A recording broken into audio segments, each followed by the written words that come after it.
Hi, everybody. Thank you for joining this evening, afternoon, depending on where you are. I know how many webinars that I RSVP for and don't make it to. So if you're here, I really appreciate you being here. I want to start with a few notes of gratitude before sharing a little bit about the book and handing things over to Ruth Wilson Gilmore. So first, thank you to all my comrades at AK Press for believing in the significance of this project. And especially, I'm grateful for them supporting an incarcerated readers edition of the book that is coming out at the same time as the hardcover. Thank you to everyone who has pre-ordered the book, because if you have done that through Burning Books or AK Press, it has resulted in a donated copy to folks inside. So I appreciate you supporting that effort. Thank you to Haymarket Books and Sean in particular for hosting this event. It's nice to be back on the Haymarket webinar platform. It reminds me of the early study and struggle days. Ruthie, thank you so much for being willing to be here and engage with the book and blurb it and support just in so many ways throughout the process. And lastly, thank you to Martin Sostre's family and comrades and all the people who generously supported this project with their stories and sharing materials and all the things that made this book possible. But really over the last 5 years of working on this project, I became a part of Martin's world, and those folks became a part of mine. And it was a really transformative and deeply spiritual experience for me. So I'm so grateful for those folks, allowing Martin to become more of a mentor and a comrade than simply a subject of a biography. One of those people was Sandy Shivak. So I wanted to start today by honoring Sandy. He passed away a couple of weeks ago on April 17th. And Sandy was one of the first people that I talked to when I started research on the book in 2020. I knew vaguely that Martin, when he came home in the mid-1970s, had started doing community work in New Jersey, and that comprised a lot of the sort of later part of his work that was relatively unknown. And I knew that I wanted to make that a part of his larger life story and give it the attention that it deserved. And when I would call people and talk to them, a lot of them would say, "Oh, wow, Martin Sostre. I haven't heard that name in a while." But Sandy was someone who, when I called, it just felt like he was waiting by the phone for this opportunity to talk about his mentor. So yeah, Sandy connected me with all the folks who we'll probably talk about later through the Juvenile Education and Awareness Project that he and Martin built over 2 decades together in New Jersey. He answered emails. One of my favorite memories of this entire project was Sandy giving me a tour of Passaic and Patterson and showing me all the buildings that they had turned into a community center, a daycare, affordable housing, many of which still are in use today, and the legacy of all of those. And just really over the course of those 5 years, I mean, he would call me every 3 days and ask me, how's the book coming? And, sometimes I would laugh because it was like, I hadn't even had a chance since the last call to work on it. So yeah, I just join all of our comrades in celebrating and mourning Sandy's passing. But I'm so deeply grateful for all the work that he did and his contributions and generosity with this project. So yeah, Sandy Shivak, presente.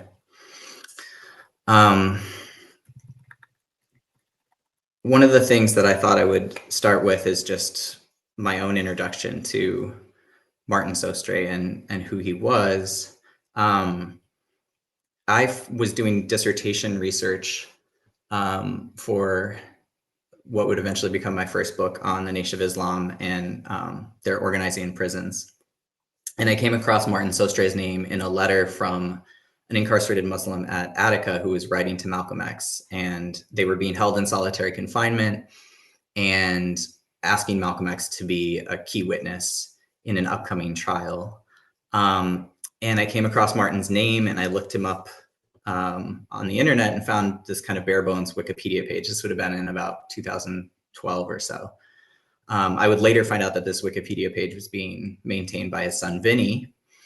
And I had learned about him being a political prisoner in a later period, running a radical bookstore in Buffalo and being framed by the cops and the FBI. And I found Martin's address and wrote to him. And he was about 90 years old at the time. And I was trying to interview him. And he just sent me the most incredible response, not agreeing to be interviewed, but it was a manila folder full of primary sources.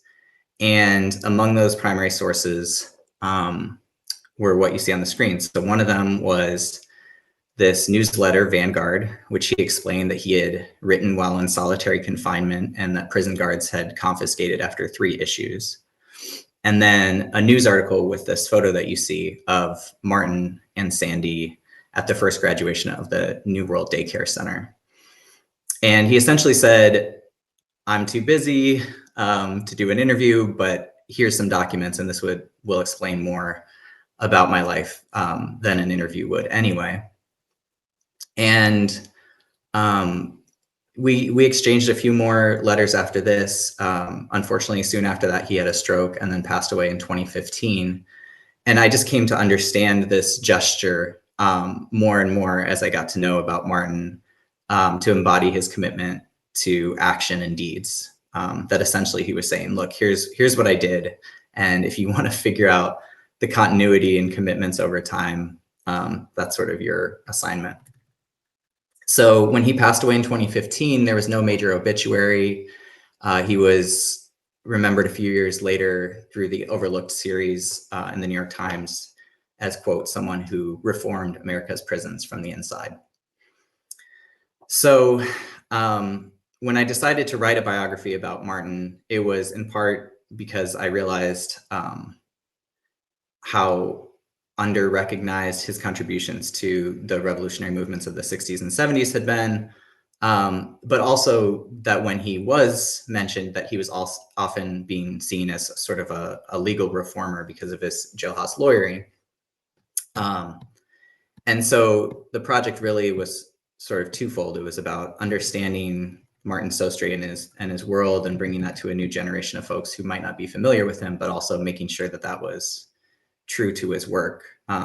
So Sostre was a revolutionary Black anarchist who was opposed to all forms of coercion and domination and exploitation. He believed in the abolition of both the prison and the state, and he was adamant about supporting armed struggle. Many of his longer writings were dedicated to outlining what political prisoner exchanges would look like with captive state agents and calling for the need of guerrilla warfare. So that was not the person who I was seeing sort of represented in these short pieces about his jailhouse lawyering. The other thing I'll share is just that I absolutely love and am deeply frustrated by biography as a genre. I think it has such tremendous revolutionary potential and organizing lessons.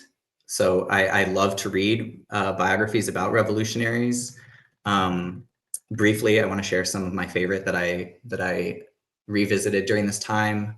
Chana Kai Lee's biography of Fannie Lou Hamer, Stephen Ward's dual biography of the Boggses, Robin Kelly's biography of Monk, Sherry Randolph's book on Flo Kennedy, of course, Barbara Ransby's Ella Baker biography, George Lipsitz's biography on Ivory Perry, Diane Fujino's Yuri Kochiyama biography, and Nell Painter's on Sojourner Truth.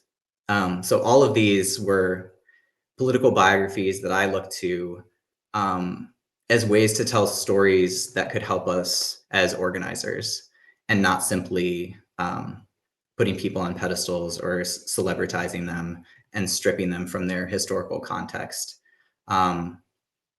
So my goal with this book was really to write something that would reflect Martin's spirit and the individual and collective world that he came from. And I think part of what I hope Ruthie and I will talk about too is that, when you read Martin's story, it's difficult in some ways, I think, because you can read it and think, wow, few of us might make the same decisions or sacrifices that he made, or even encounter the same set of circumstances. But I hope through the sort of world that people will see in the book, through the leadership of the people that he was struggling with, we can see the full range and dynamism of revolutionary struggle. I talk a little bit about the many roles that Martin played in the book. He was a jailhouse lawyer, he was a revolutionary bookseller, a yogi, an anti-rape organizer, a youth mentor, a tenant organizer, an original political thinker. So I think one of the things that I hope people will take from this book is just the many places and ways to enter revolutionary struggle, and how dynamic that process can be, both throughout your life and as we change the world and ourselves in the process. So rather than sort of read anything from the book, I just thought I would close with some of Martin's own words and then pass it over to Ruthie. I think this quote in particular shows the dynamism of revolutionary struggle. This is from an article that Martin Sostre wrote in support of the Symbionese Liberation Army in April of 1974, although it'll sound like he wrote it yesterday. It's called Armed Struggle, Natural Response to Fascist Rule. So bear with me while I read a somewhat lengthy quote. The question now is, what are we going to do about this murderous fascism? Shall we continue spouting empty revolutionary rhetoric without commensurate deeds and passively stand by like sheep while our comrades are framed by the Gestapo police, kidnapped off the streets and murdered one by one? Must we each passively await our turn to be led to the oppressor's cages, brutalized or murdered? Or shall we oppose the choking fascist oppression, which, if allowed to continue encroaching on what's left of our personal freedoms, will eventually convert us into dehumanized, mindless robots? The answer is obvious. Indeed, to defend ourselves by all means necessary against the destruction of our human rights and personhood not only is the natural right to self-defense, but a human duty. By what means, then, shall we resist the fascist oppressors? The answer to this is determined by the means employed to oppress us. Our oppression is multidimensional. We are oppressed economically, legally, psychologically, culturally, psychically, and by all other means deemed necessary by the criminal ruling class to maintain themselves in power. Since oppression is multidimensional, does not common sense dictate that resistance to it be multidimensional, with each level of oppression challenged by a commensurate level of revolutionary resistance? So to answer that rhetorical question for us, I'll pass it over to Ruthie. Okay, can you hear me? All right, thank you, Garrett. I want to add my thanks to all of the people and the comrades and the institutions and the support that this event enjoys, and that makes it possible for people to encounter Garrett's work, and most importantly, to encounter the work of Martin Sostre.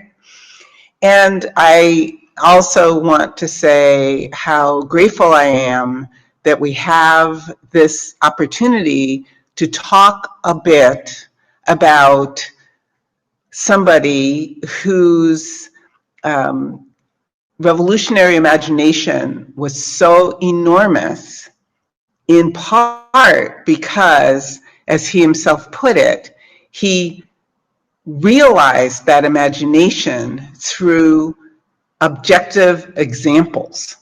Those are his words, objective examples, which is to say practical programs, including the kinds of practical programs that Garrett just discussed in talking about the necessity not to flinch at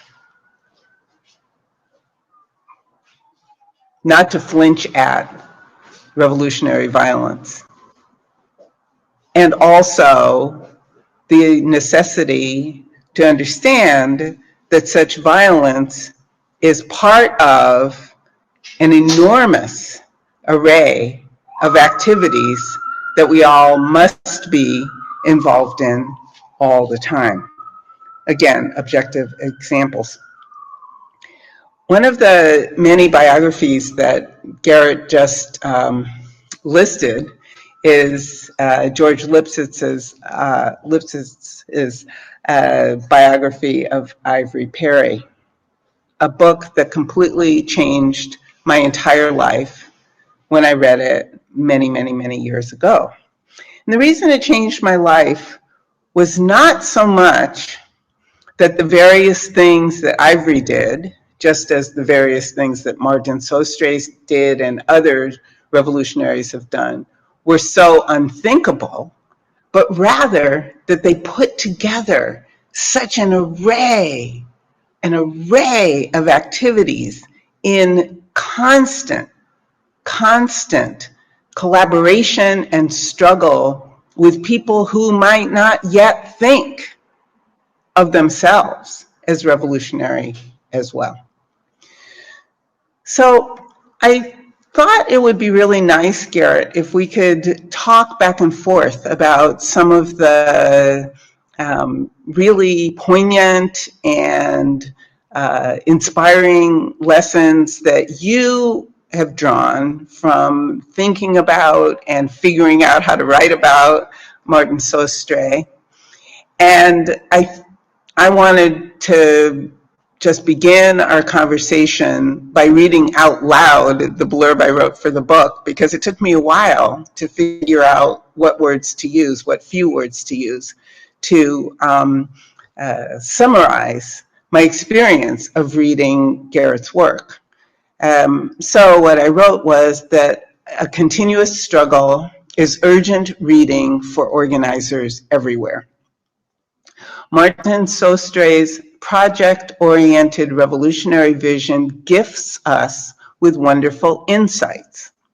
Garrett Felber's vivid writing shows us how Sostre understood the consciousness-expanding power of modestly objective examples. As a result, this book and Sostre's life encourage us to recognize the many unsung people who work towards a new society in militantly practical ways. So I would like it, if we could, Garrett, to bring some of these threads together in our conversation. And the first thing I wanted to ask you to talk with me about is the fact, as you have acknowledged in writing and in discussion, that it's impossible to freeze Martin Sostre in a particular moment. So could you talk a bit about how you see context and consciousness unfolding through Martin Sostre's life? Yeah. Wow, what a great question. I mean, I think, so the title of the book is, A Continuous Struggle, and that's from a quote of Martin's. And one of the reasons I love biography as an organizing tool is because we get to see people's political transformation and development in such a intricate way. You get to see the points where they experience something that then shifts their whole life's trajectory. And sometimes that looks like a chance encounter with someone who becomes a political mentor. So, we have this moment where Martin is first politicized by, I shouldn't say first politicized. I think that's such a false, who's first politicized, right? We're always politicized in so many small ways. But he has this very key turning point where he's at the Tombs and meets, this revolutionary nationalist lawyer, Julio Pinto Gandia, who introduces him to both, the independence struggle of Puerto Rico, but also law as a weapon, as a revolutionary weapon, right? He's not introduced to the law as a reformist tool. So there's moments like that, and then there's moments where he plays the other side of that, right? Where he meets Lorenzo Gamboa Irvin, almost in, blocks away, decades later. So there's those moments of transformation where Martin's sort of mentoring someone or being mentored by someone. But then there's also the ones where he just experiences a political moment and is transformed by them. And what I appreciated is that it's not, as in all of us, right? It's not this immediate process. It's something that takes like a long gestation. So his, trying to figure out at what point he becomes drawn to anarchism and why was such an open question to me throughout the process. And, he doesn't start using the word anarchist to describe himself until maybe 1973, but then he traces it to the streets of Buffalo in 1967. And he says that's the moment where he saw spontaneous action in the streets that was then later sort of bridled and captured by party line formations and sort of disciplined. And then you fold in the context, which was that until 1970, there weren't many anarchist texts even available in English, and more or less in prisons, right?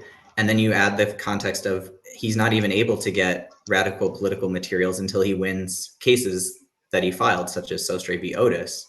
So there's all these ways where there's this confluence of factors, both in his own life and ones that he has an active role in, ones that just are coincidental, that lead him to be able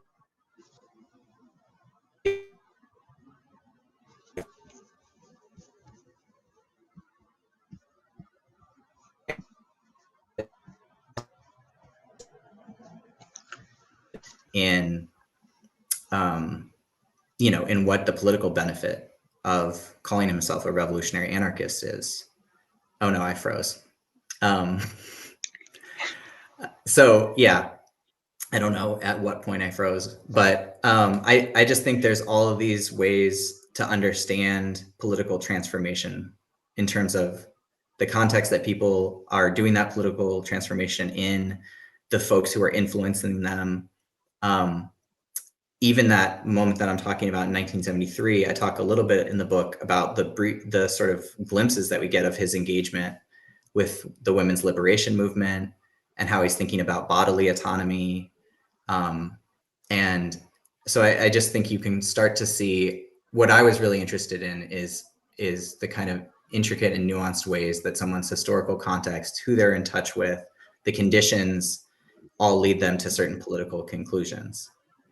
Mm-hmm. And then how they move forward with those political conclusions until they don't make sense anymore. I mean, Martin at some point decided to stop engaging with prison litigation.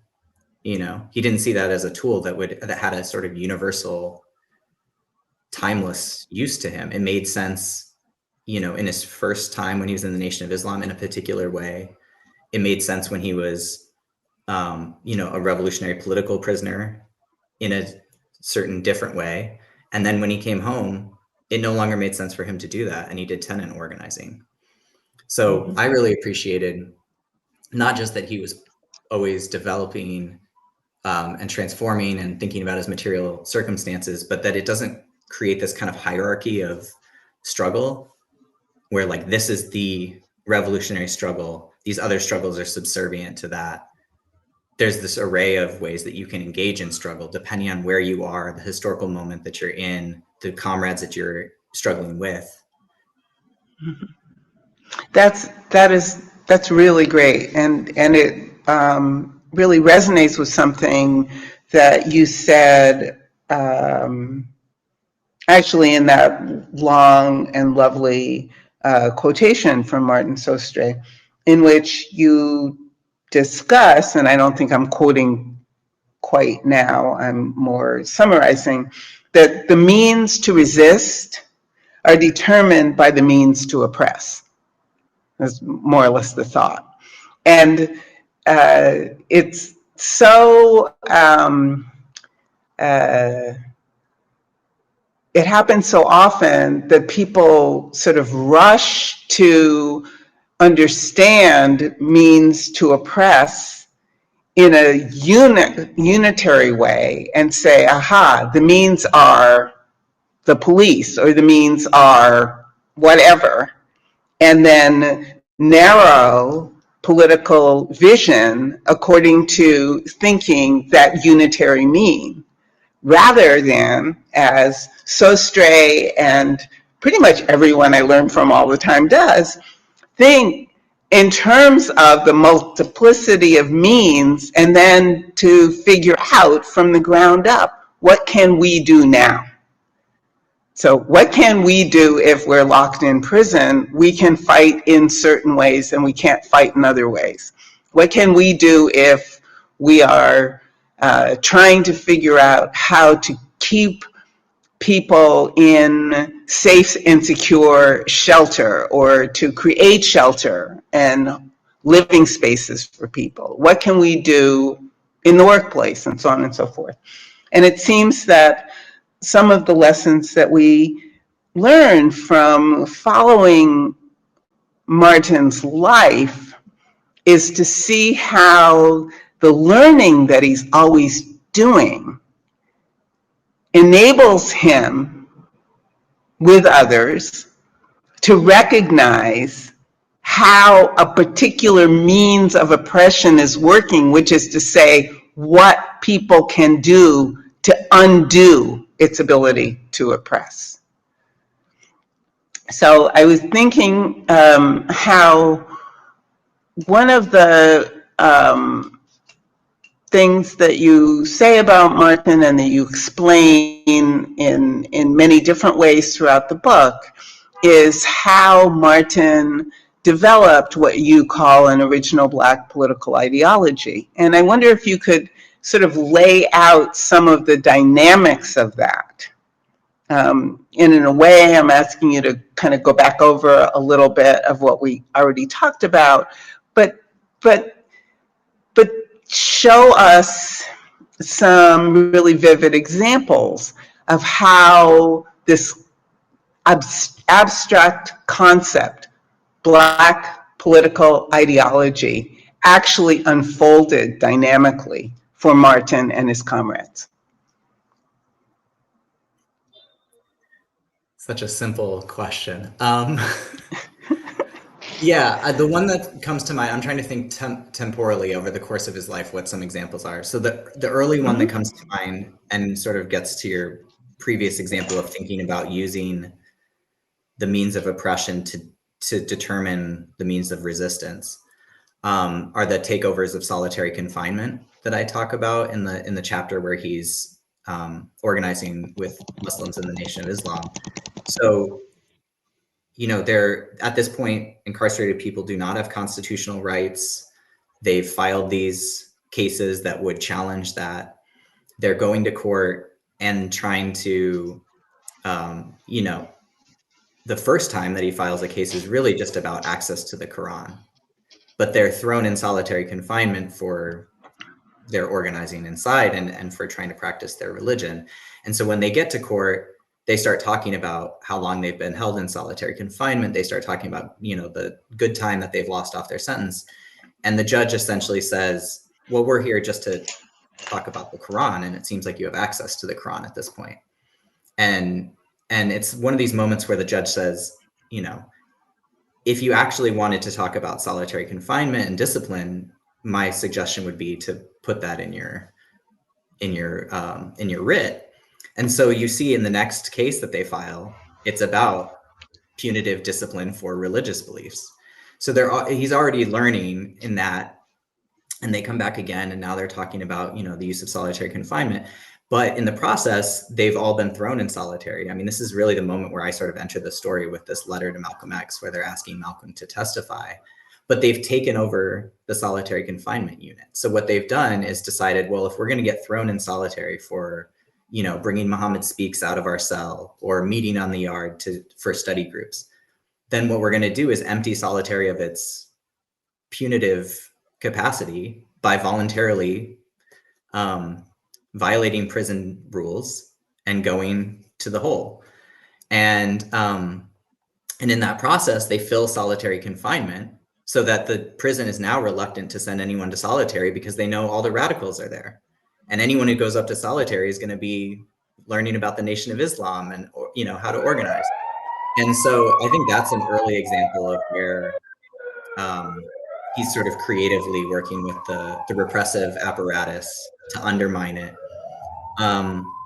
a later example that I'm thinking of with just the dynamism of struggle that he's a part of is the defense committees, when he sort of, he decentralizes from this single defense committee in Buffalo. And if you think about what a defense committee most typically is, right, it's about either on the front end, getting someone's charges dropped, or on the back end, getting post-conviction relief for someone. And Martin's vision of a defense committee is so much more capacious than that. I mean, he's looking from prison at buying land for a political commune. He's telling the different committees that they're acting as revolutionary bases and prefigurative, for prefigurative struggle. He's asking them to start looking into local jail conditions and expanding. And so part of what I tried to capture in the book is the moments where these groups actually do start with, maybe someone just saying, hey, this is really wrong that this person's in prison, and many of them coming to it with a real innocence framework, like, hey, he was framed, this is an innocent man in jail, or, whatever it is, and becoming politicized. Then they go to court and they see Martin protesting, the sexual assaults that he's going through. And so now they're being politicized about the sexual violence of prison.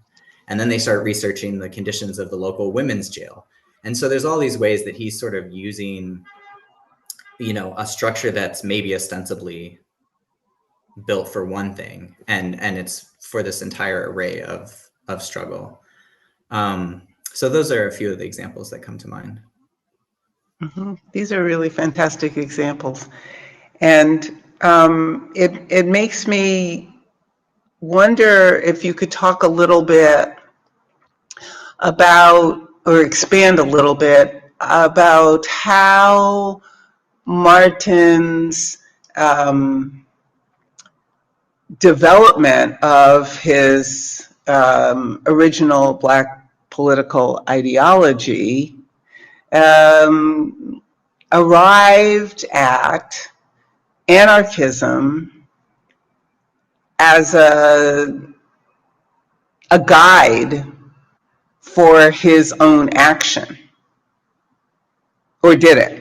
Am I misunderstanding that particular dynamic? Not at all. I mean, I think, so he, his sort of political development starts with Black nationalism. That's, what he's experiencing in Harlem during the Great Depression, along with communism and other, leftist organizing. But, he really is gravitating towards Black nationalism of the Nation of Islam.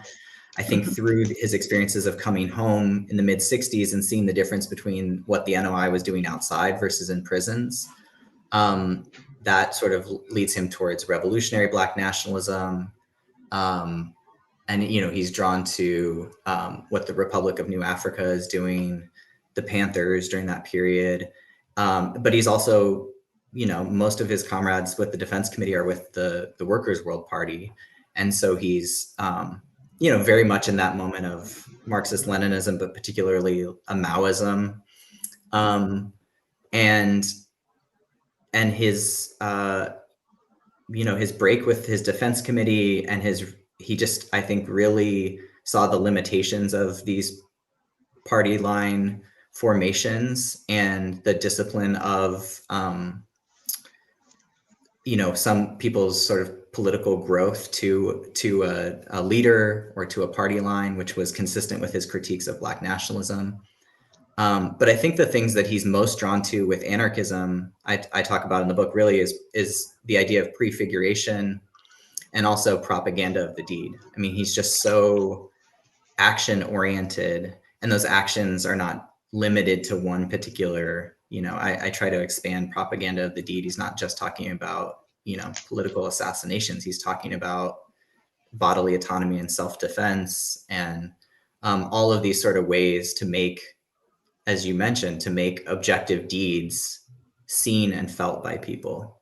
And that's in many ways why you see, I don't think he would describe the work that he was doing with Sandy in New Jersey of buying abandoned buildings from the city, getting grants, paying, local teens a minimum wage, an anarchist project. But you can see the continuity of all these different ideologies. I mean, the sort of Black nationalist attention to land and space and community control, but also the prefiguration piece. And so I think that's what's really valuable about Martin's legacy, is not that he's just borrowing from all these different political traditions and moving and organizations. He's never really affiliated with anyone for very long. And he just sort of patches them together as they make sense to him. And that's what I think is really unique and original and worthwhile about him as a political thinker. So what can you tell us about how do I want to put this? What can you tell us about how Martin understood, using this concept of prefigurative, how he understood the struggle that he was engaged in as something that was far in excess of the local struggle that was of the moment? I mean, if he's doing tenant organizing, it has a certain localism. If he's organizing in prison, it has a certain localism, and so forth. And yet it seems to me that one of the things that you're laying out in this book is that he had this really expansive vision that just never quit. It was, it is a continuous struggle. And there's something very not local about it. So could you talk about that a little bit? Yeah, he was just such an internationalist, and just had, I think, that was something that I was hoping I could really, even though I didn't have many materials about his childhood or what he experienced, the political world in which he grew up was such an internationalist one. I mean, Harlem in the Great Depression, you're just surrounded by a sense of that, and that just runs through all of his political thinking. So the way that he's thinking about the Vietnam War and the struggle against US imperialism, I think, is very different from a lot of how people were opposing the war at the time, right? In the way that the anti-war movement and the New Left might have been sort of against US involvement, he was always identifying with the National Liberation Front. And then the way that he brings that, so he, in court in 1968, he describes himself as a Black Viet Cong. And then he carries that through to his resistance of the sexual assaults, where he says, I'm basically waging a one-person version of the NLF. And it's me against, the entire DOC, in the same way that it's the NLF against, against US empire. And so he always saw himself in those kind of internationalist terms, or his struggle, even if it's a very hyper local struggle, it had this sense of what the parallel was. And I think that's such a key point of how he conceptualized the revolutionary organizing he was doing. It was always what's right in front of me, but it was always in the context of everyone else around the world fighting against oppression. And I think I hope that's a point that doesn't get missed in the book, because I think it's key to understanding how he understands the things that he's doing at these moments. Well, we have a couple of questions that I want to weave into our conversation because I think they're really timely. One of them is a question asking how you situate Martin Sostre's anarchism within or in relation to, and I'm reading, other anarchist trends. Is there anything that you could add to our discussion about that? I find that a really tricky question. And even, here's what I'll say about that.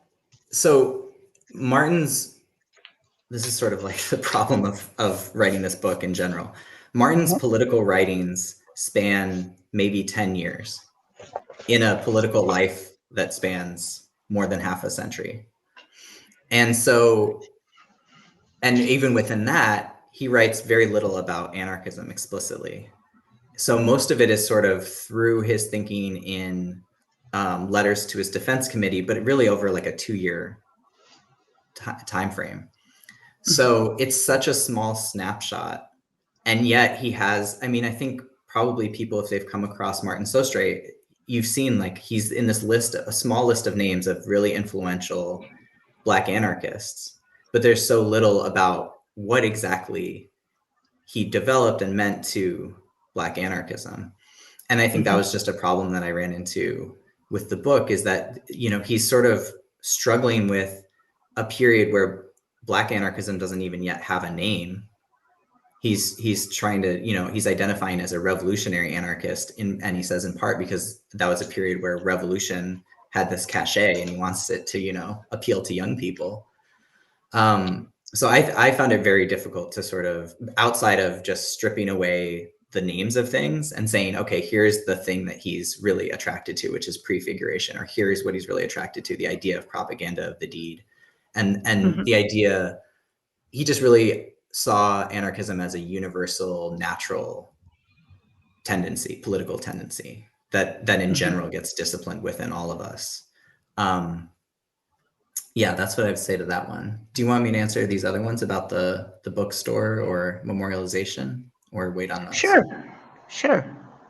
Why don't we go to, because this seems timely, the first question. So the question is, Garrett, can you talk a little about any attempts to memorialize Martin's battles before, this is an opening to talk about the movie. So you know what that means, so talk about it. Yeah, I mean, the way that Martin has mostly been memorialized, I mean, he hasn't in many ways, right? So there's the book that was written by Vincent Copeland. I talk a little bit in this biography about the limitations of that and the context for it, which was that Martin had very little involvement with it because it was written while he was in solitary confinement. And then there's the film Frame Up, which played a huge role in his release, and is available for folks on YouTube. It came out in 1974. And that was my introduction in many ways to Martin. When I first got interested in him, I had the University of Michigan library order a copy of it. And I was, you know, that was like one of the few places where you can see Martin speak, you know. And then my guess is that I's question is about the potential biopic that never happened, where Martin was going to be, you know, I just, that could be such a different world, right? Where there's a whole biopic about, I mean, if we think about like Spike Lee's Malcolm X and how that forever changes the way that people think about Malcolm. So I think all the time about, if that film had happened, about how this book would be about undoing all of these misconceptions about Martin Sostre, perhaps, rather than just introducing him in many ways. But yeah, the story that his family told me was that he was worried about the political compromises that the film might make. So that never happened. One of the other questions that we got from our comrade listeners is asking you, Garrett, to say a little bit about Martin Sostre's bookstore and how he conceived of political education. So, and yeah. I have some thoughts about this too. So you go, and then I might add. Okay, I would love to hear your thoughts on this. So the Afro-Asian bookstore was, you know, really brief. It started in early 1965. Martin was framed in the summer of 1967, but it was one of the first and earliest Black revolutionary bookstores in that period of this proliferation of bookstores of its kind. And I hadn't quite realized that there were actually 3 bookstores when I started this project. I think I knew that there was a second, but this was to give you a sense of Martin's ambition, right? This is a 2-year period where he's working at the beginning, he's working a job at the, steel mill, and then working a second shift at the bookstore until he can make it self-sustaining. But he had a vision of opening a chain of revolutionary bookstores, and he maintained that throughout his life. Like, he would talk about at different points starting this chain of revolutionary bookstores in different places. And in terms of the question about how he conceived of political education, he was always interested in young people. I mean, one of the things that struck me as I did interviews in this book is, like, everyone met Martin in their 20s. Like, he continues to get older, and he's always around 20-year-olds, which, I benefited from, because these folks were all around to be interviewed, in part because, like Sandy, Martin was twice Sandy's age when they met and started this project, this 20-year project together. So he was really just, saw the revolutionary potential in young people, was always trying to figure out ways to engage with them. So there's the story that he tells in one of his letters about, switching to have the loudspeakers playing music to attract young people. He would always have spaces where people could sit. And there was such continuity over time. Like, when I would talk to the people who were part of the Juvenile Education and Awareness Project in the 80s and 90s, it did not take long until I found out that, the community center that they were rebuilding all day had a library where you could sit and read. And it was like they started remembering the books. And I was like, oh, these are all the same books that were at the Afro-Asian bookshop, 25 years earlier. So yeah, what are your thoughts about this question? Well, I can pick up right where you left off and think about the books. What were some of the ways that Martin engaged people with the content of books? How did Martin and his comrades demystify the fact of, books? What were the various dynamics of any kind of literacy program associated with political education? I mean, there's so many stories that I and others have learned. I'm 75, so I'm on that side of life. But so many stories about people, particularly young people in the United States, who experienced the means of oppression without necessarily figuring out the means of resistance, who, among other things, come to reading much to their surprise. That, the fact of universal literacy or what have you doesn't have a whole lot to do with people's lives. And this was true when I was a kid, as well as true for kids today. And that places like the Afro-Asian Bookshop and revolutionary libraries and so on and so forth, as well as the libraries and study groups inside prisons and so on, enable people to use text to explore their context as their consciousness changed. So I'm not saying here anything about the superiority of the written word. I am saying there's a whole lot of stuff hidden in books that people like Martin seem to have put a lot of effort into getting out into the open. So could you talk at all about any projects that he engaged in or processes for making books attractive to people who were not attracted by books? Yes, I'm frantically jotting down all the different ways that he led people to books.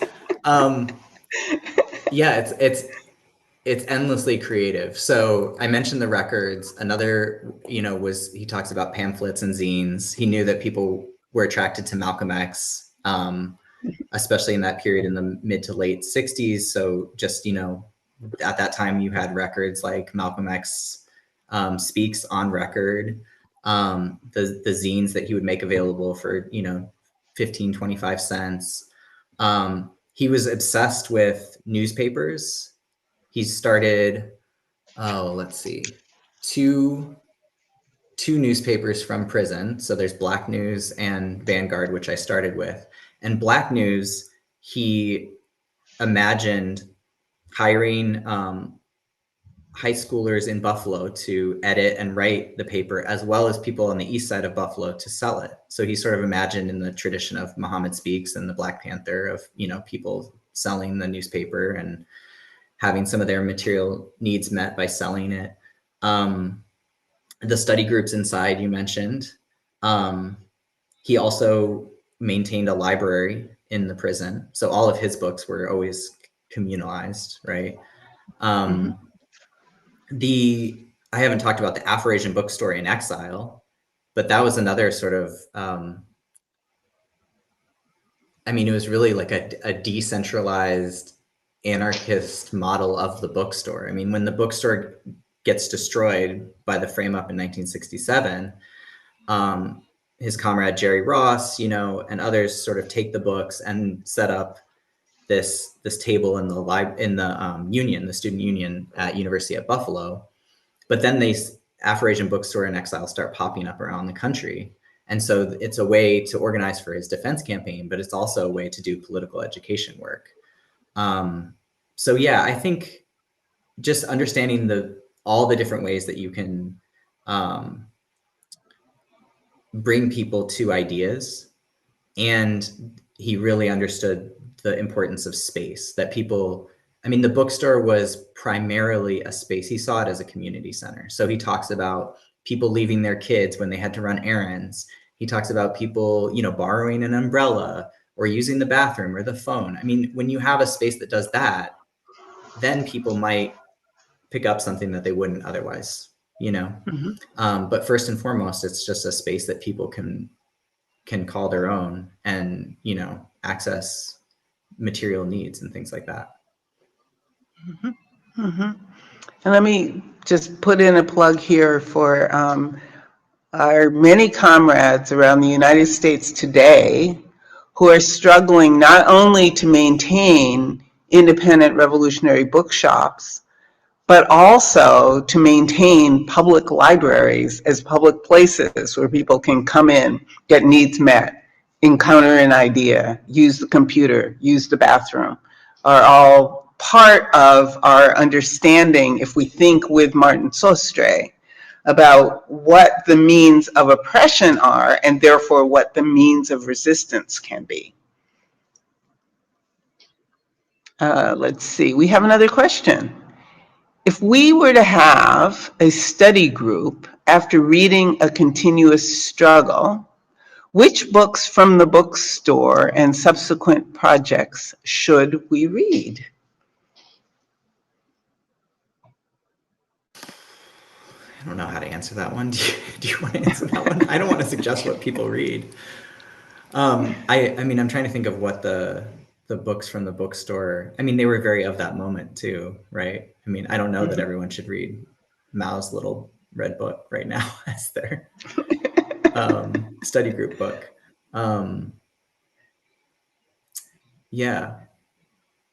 Do you have an answer to that? I'm so hesitant to tell people what to read. Well, I know I can tell question. you're not a professor anymore. For a living, I tell people what to read. I'm already a mobile library, so obviously I'm very agnostic about telling people what to read.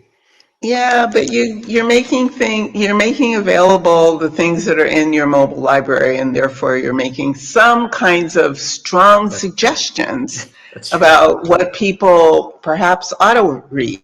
So here's what I think about the question about the study group. I think the study group, if I were in it, should, as a result of, or could, as a result of the conversation, come up with a series of things that the group might read to get a clearer understanding of what kinds of processes laid out in this a continuous struggle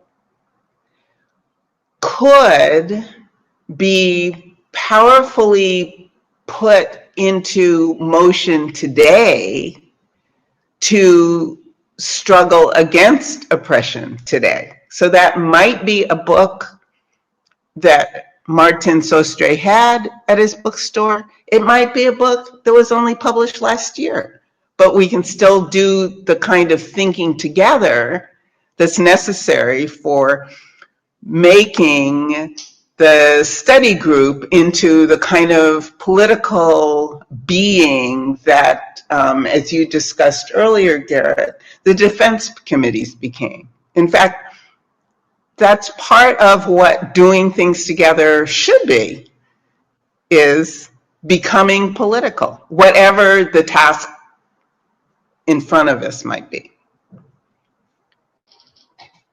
Let's see. All right, we have a question. We have another question. I'm going to read the whole thing. Sorry, this is a bit unclear, but here's the question as it came in. Ray Luke, connect Martin's post-prison work with the issue of political prisoners.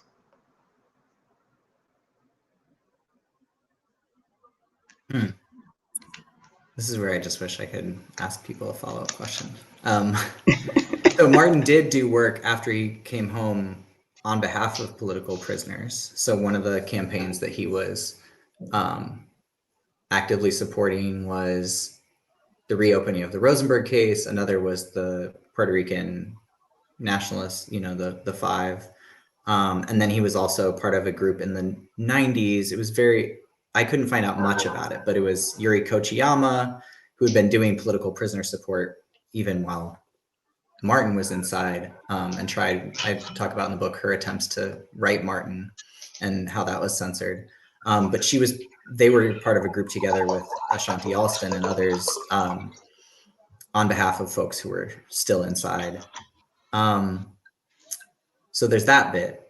And then I don't know if the question is about the work of Jeep and the issue of political prisoners. And there, you know, I don't know if I've referenced it multiple times. I don't know if I've actually just said what that work was in the context, in the full scope. So Sandy Shivak got connected with Martin when he came home in 1976. Sandy was actually part of the production of the film Scared Straight. And so he was connected to Rahway Prison and criminalized youth in his hometown of Passaic. And so he sort of brought Martin to New Jersey and just realized that Martin really connected with the young folks there. And I tell the story that Sandy told me of them driving around after one of these times where they screened Frame Up and, you know, hung out with the young people.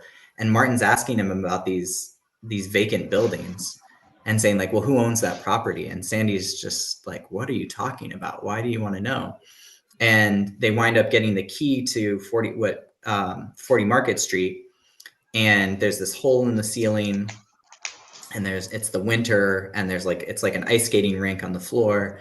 And Martin says, this is it. And Sandy, thinking like, yeah, this is a dump, you know, this is it, let's get out of here. And Martin's like, no, this is the place. And so they wind up getting a grant to buy the building and paying young folks to do the construction work to turn it into a community center. And so they do that with 40 Market Street, several places that become affordable housing, and then eventually in Patterson with the New World Daycare Center, which they start and continues to be a preschool today. During that time, they're still supporting political prisoners. They were several of the kids in Jeep remember Martin doing lessons that were clearly about Mumia. And the other thing that they were doing, just to the point of Martin's internationalism and Sandy's, was they refurbished refrigerators and sent them to Sandinistas. So there was always that internationalist connection as well. So I hope some part of that addressed the question. Well, one of the things that I find really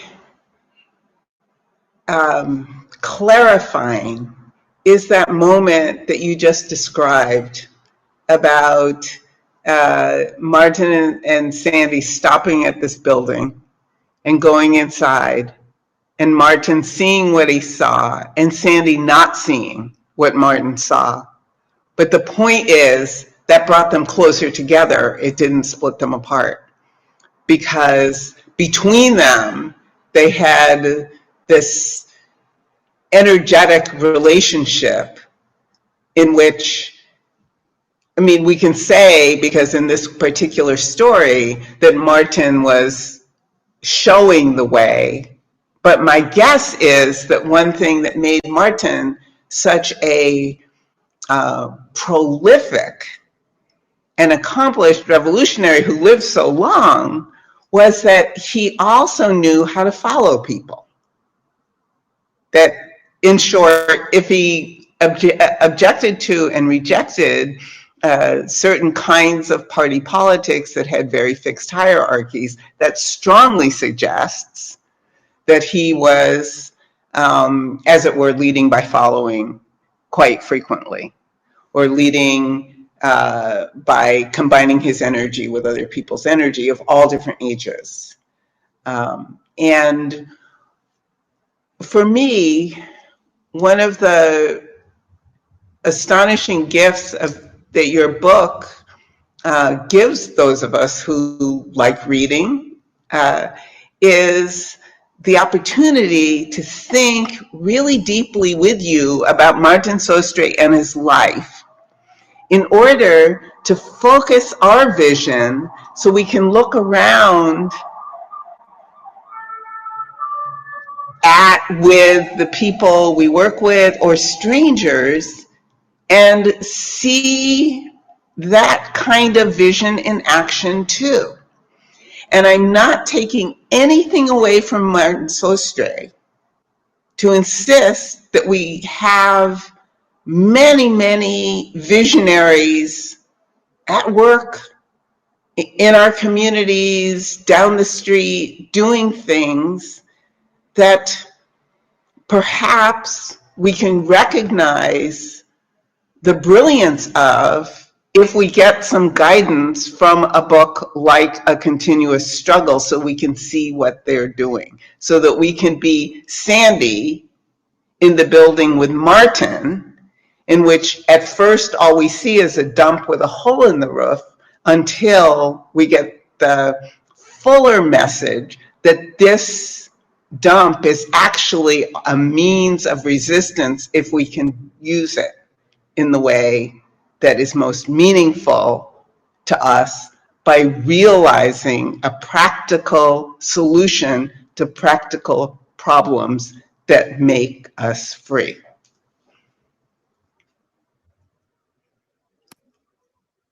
I mean, I hesitate to add anything after that, because that was very well put.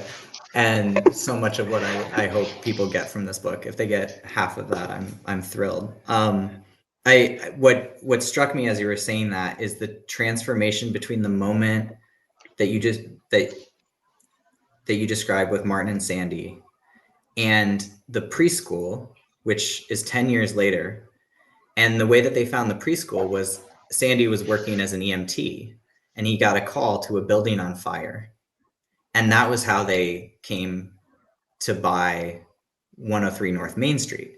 So in that time, from Sandy going, "What the hell are you talking about with this building?" to him looking at a building on fire and saying, "Oh, this could be a preschool." It's like you see the shift. And I think about that all the time, because I can't stop looking at buildings. Like, I'm just, once you get it in your mind about the transformative potential of space and the misuse of so many spaces that have been privatized or destroyed by the state, it's like you can't unsee it.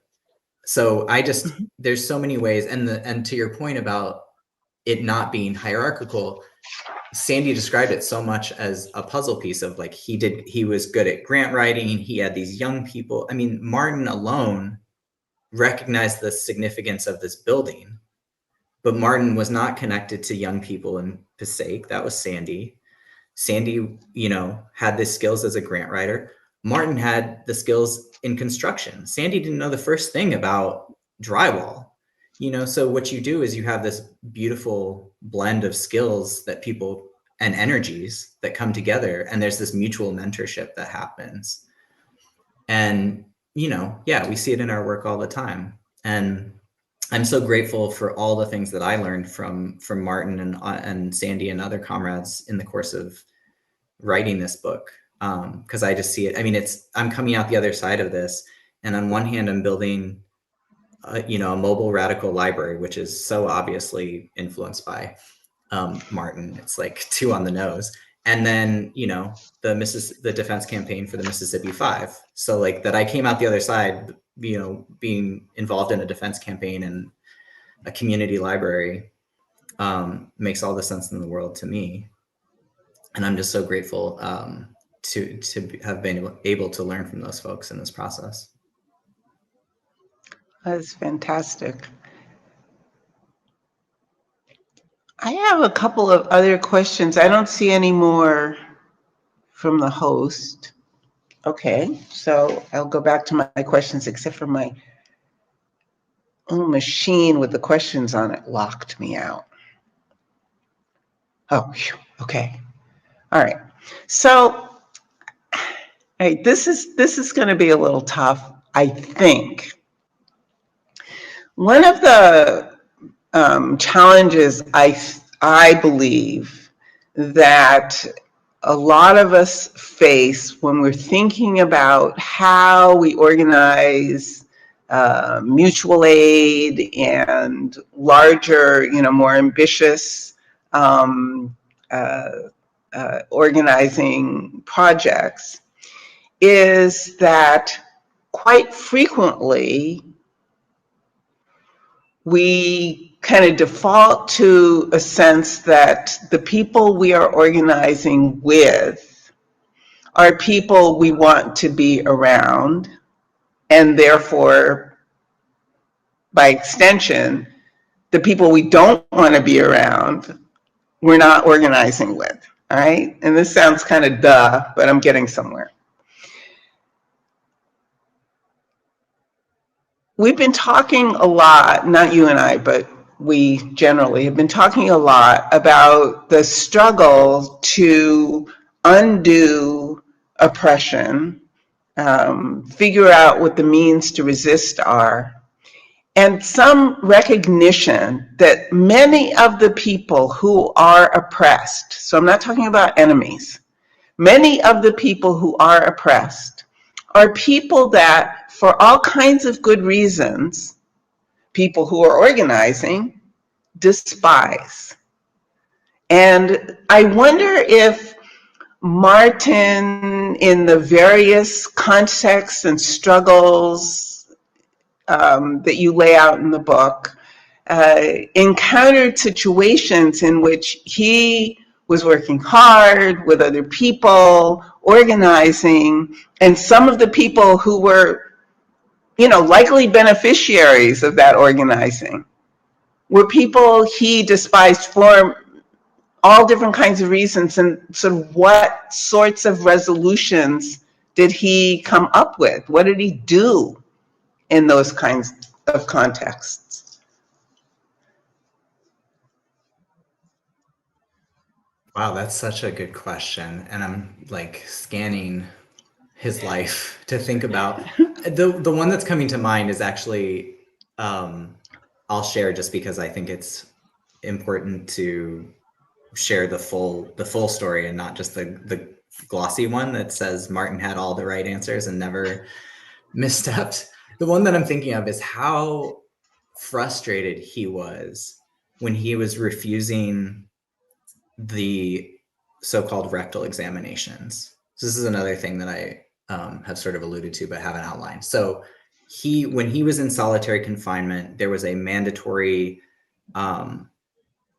sexual assault that was called a rectal examination when he would leave or come back to solitary confinement. And he had a practice of rejecting that and was then in turn being assaulted for it.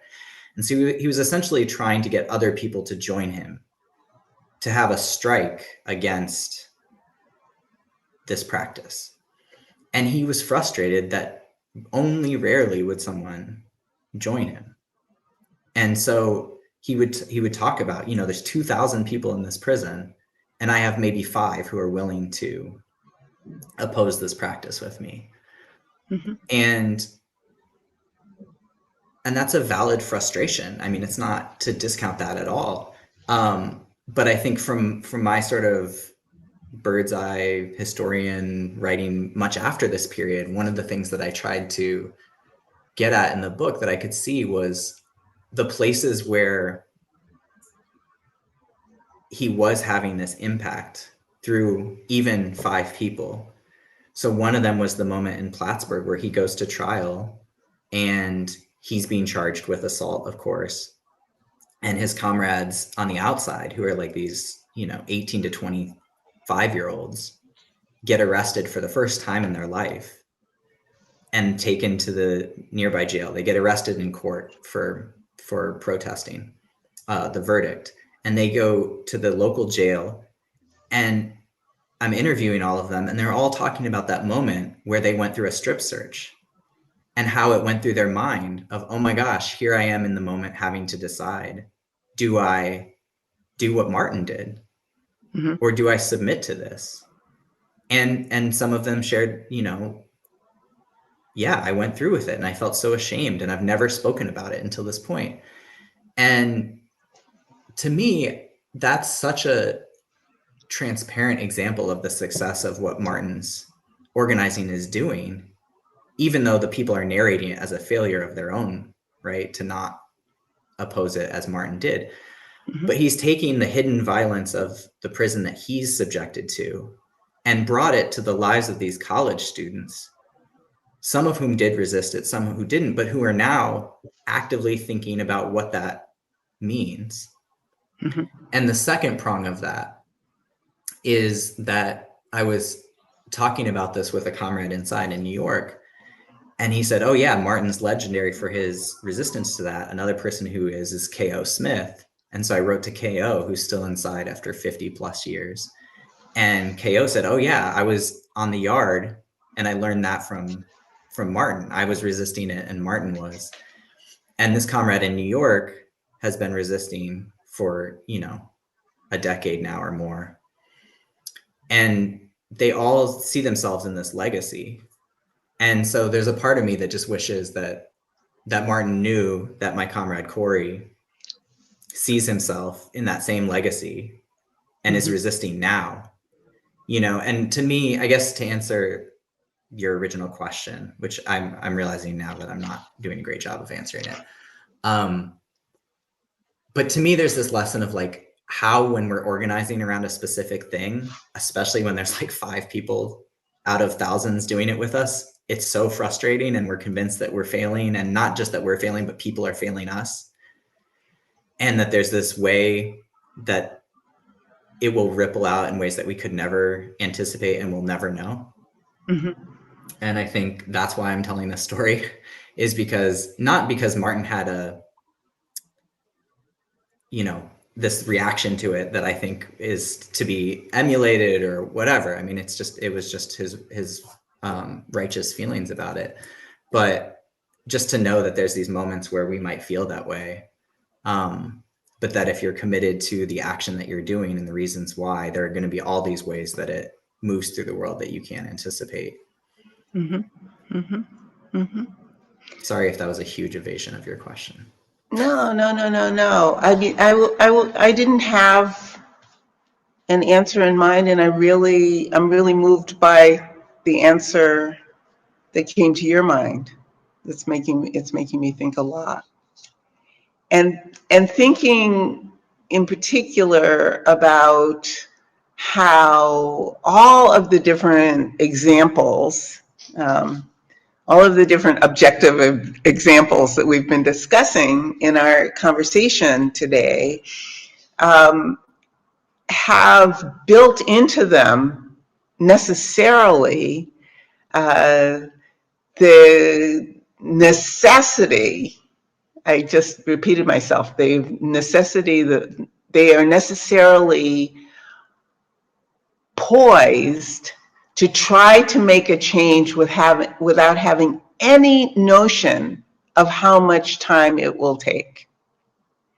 And the sort of time-space relation shows its kind of full complexity and, in fact, central contradiction in everyday life in those ways, whether we're talking about, you know, the first building or the second building in New Jersey, or the fact of resisting ritualized sexual assault in the prison, or the bookstores that then spawned many bookstores in exile. I mean, all of these give us such a rich understanding, a rich if partial understanding about how time and space work together, rather than there is time and there is space.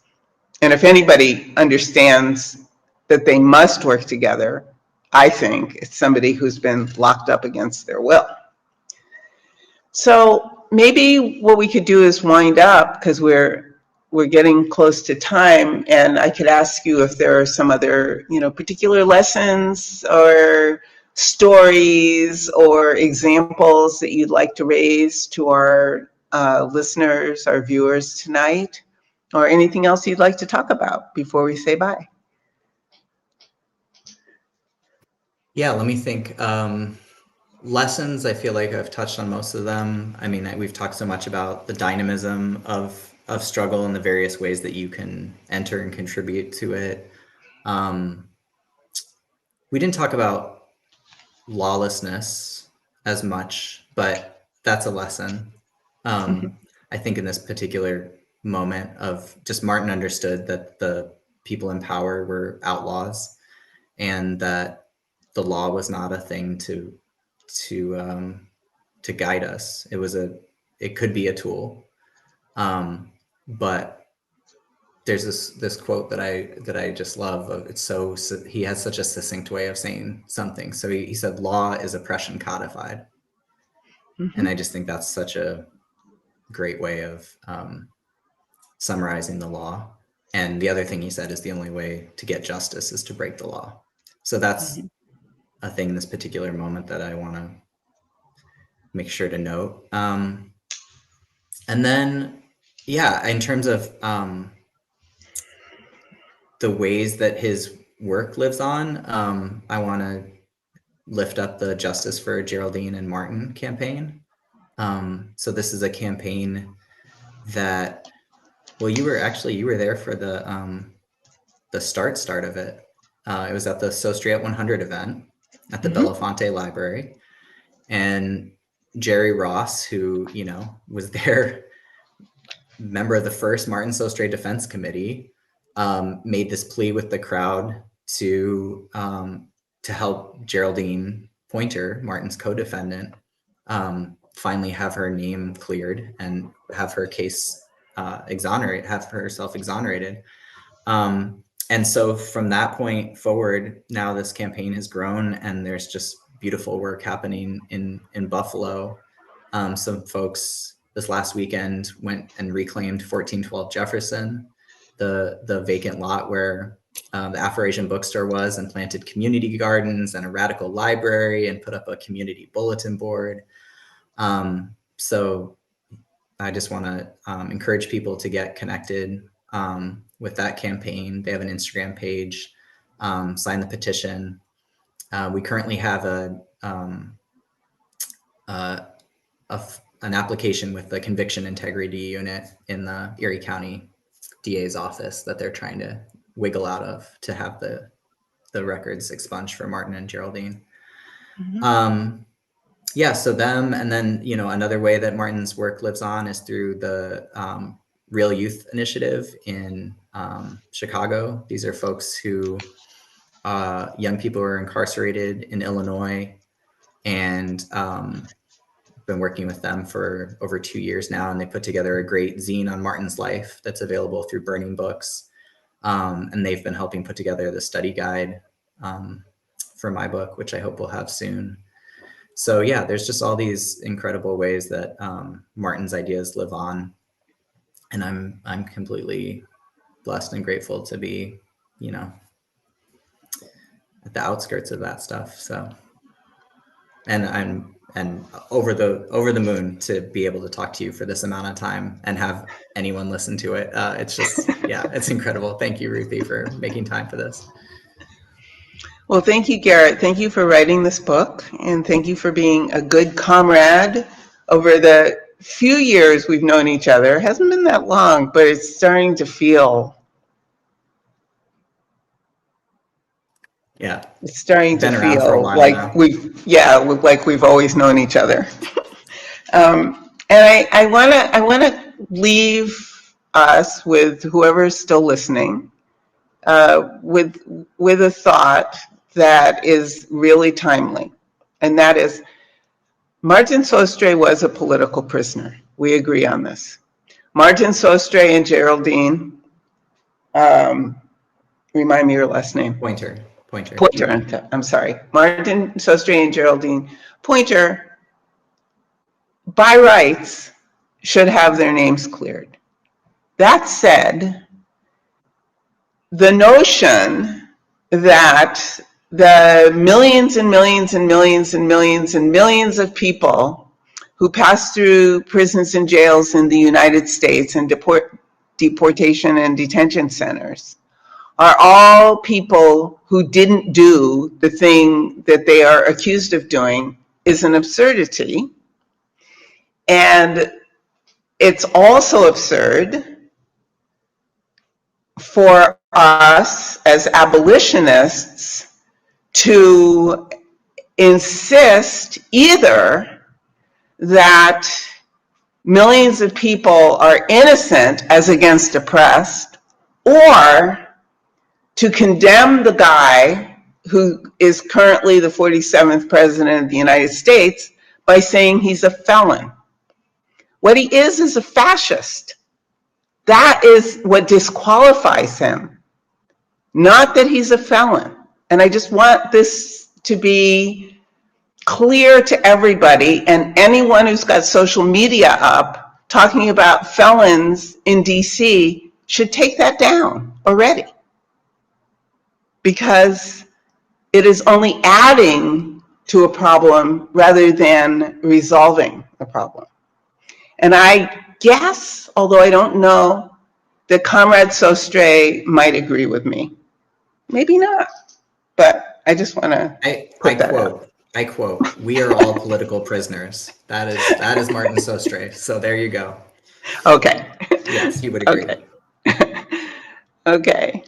So I guess I don't think I have anything else to say. I wanted to put my little plea out. Actually, it's a big plea. I've been making it everywhere I can. And thank you. Yeah, thank you, Ruthie, and thank you everyone for listening.